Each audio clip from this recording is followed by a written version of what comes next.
फिर नया साल शुरू हो गया, फिर बजट आ गया। इस वीडियो में हम आपको बताएंगे कि क्या इस बार भी ये सब कुछ बाबुओं के लिखे हुए एदादो शुमार का घोर धंधा है या अवाम को हकीकी रिलीफ मिला है, कुछ सस्ता भी हुआ है या सब कुछ महंगा ही महंगा। तो हुकूमत का दावा है कि इस बजट में कोई टैक्स नहीं लगाया और वादा है कि महंगाई कम करके 6.5% पर लाएंगे। ये बजट 3,435 अरब रुपए खसारे का है। तो सबसे पहले अब जान लेते हैं कि सस्ता क्या हुआ है।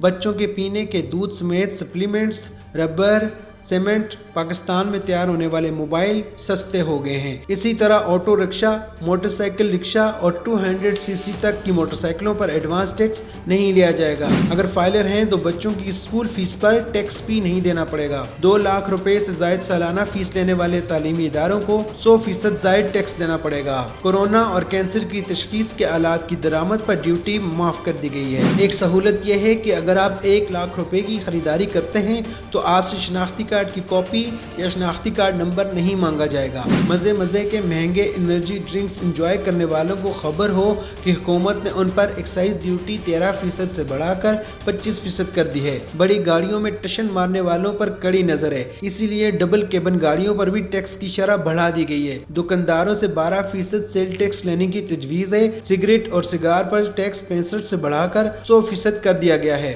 सरकारी मुलाजिम पीटते रहे कि हमारी तनख्वाह बढ़ा दो, लेकिन हुकूमत ने एक नहीं सुनी और कहा बाबूजी पिछली सैलरी पर गुजारा क्यों नहीं करते। इसी तरह पेंशन भी नहीं बढ़ाई गई है। हुकूमत ने फैसला किया है कि एहसास प्रोग्राम अगले माली साल के दौरान भी जारी रहेगा, जिसके लिए 208 अरब रुपए रखे गए हैं। नया पाकिस्तान हाउसिंग के लिए 30 अरब रुपए अलग कर दिए गए हैं। तालीम के लिए 30 अरब रुपए मख्तस किए गए हैं। खुराक और ज़राअत के लिए 12 अरब रुपए, मौसमियाती तब्दीली के लिए 6 अरब रुपए, साइंस और टेक्नोलॉजी के लिए 20 अरब रुपए और शोबा सेहत के लिए 20 अरब रुपए मुख्तस किए गए हैं।